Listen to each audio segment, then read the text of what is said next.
ne fais rien actuellement, ou bien même que tu fais quelque chose, mais tu veux être autonome. Tu veux être, qu'est-ce que je veux dire? C'est-à-dire que être, comment? Indépendant, merci. Être à ta propre charge. Mais qu'est-ce que tu peux faire pour être à ta propre charge? D'abord, même pour créer l'idée. Et puis ensuite, quand je dis créer l'idée, c'est quoi? Qu'est-ce que toi-même dans le monde là, comme mon jeune frère là a dit tout à l'heure, lui veut être chef d'une entreprise de communication. Donc, c'est-à-dire que déjà, il va s'intéresser à quoi? À tout ce qui est communication. Et quand il va avoir son bac, chercher à aller dans une école de communication. Parce qu'il ne peut pas laisser l'école de communication pour dire que ça va être à l'école de police. En ce moment-là, il fait seulement sa vision. Vous êtes d'accord? Il fait sa vision. Donc, qu'est-ce que toi-même là, tu projettes faire? Dans le monde que nous sommes là, il y a beaucoup de choses. Donc, ce que tu comptes faire là, c'est aujourd'hui, maintenant, là, tu t'assois et puis tu dis que moi là, soit je vais être entrepreneur dans le bâtiment, soit je veux être mécanicien, avoir mon garage, soit je vais être couturier. Maintenant, quand c'est ce que tu veux faire, c'est-à-dire que tu dois chercher à faire quoi? À te former. Parce que tu ne peux pas, sans la formation, qu'est-ce que tu vas faire? Tu ne peux rien faire. Je prends l'exemple, le Seigneur a demandé Dieu a demandé à Moïse. Quand Moïse échangeait avec Moïse, puis il a envoyé Moïse n'a qu'à aller en Égypte.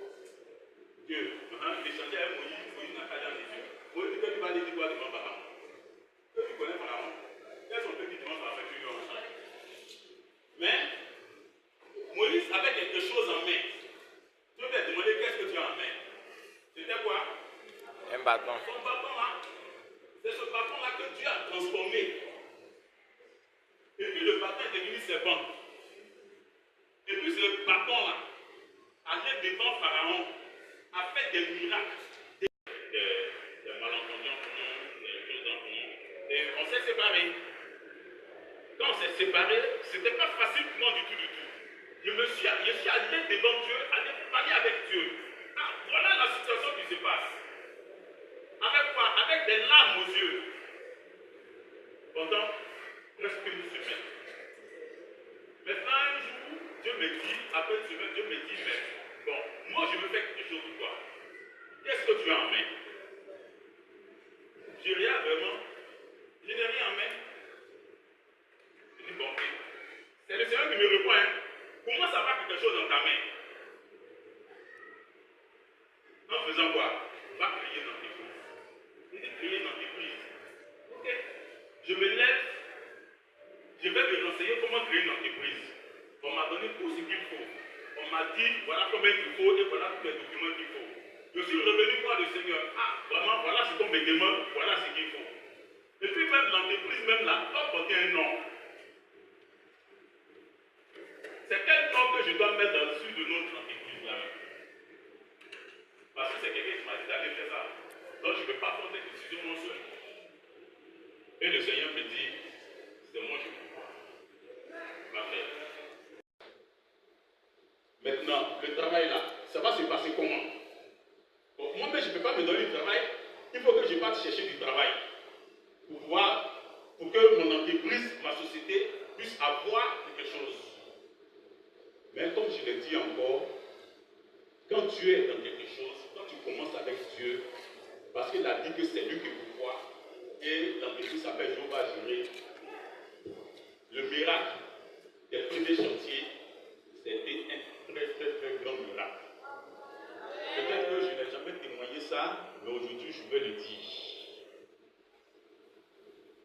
C'est pas quelqu'un qui m'a confié quelque chose. Et la personne a eu des soucis là-bas, la personne est en voyage. Donc moi je suis parti, les soucis là, je ne pouvais pas gérer ça pour lui. Mais je suis parti quand même pour aller voir. Et j'ai vu que l'affaire là même là, ça veut tomber sur moi-même ma tête. C'est quelque chose que ce n'est pas moi j'ai fait.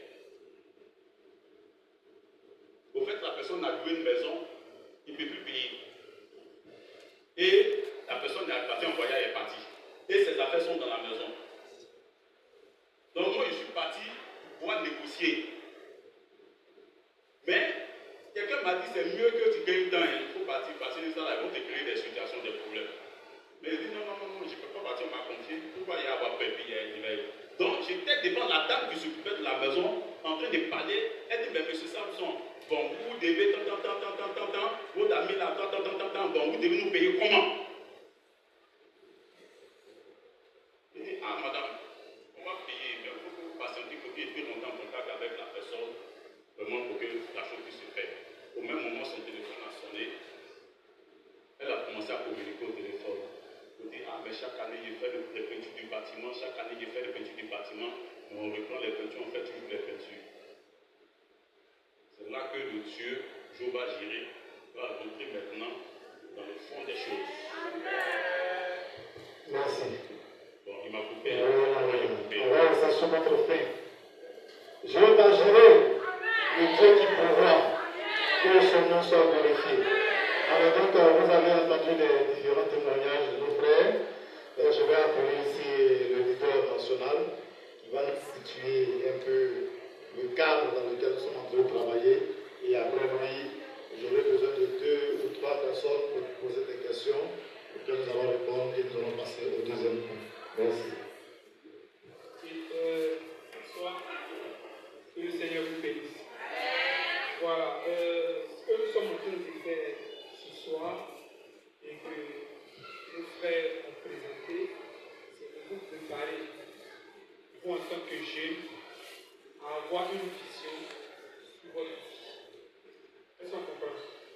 C'est relié dans la parole de Dieu.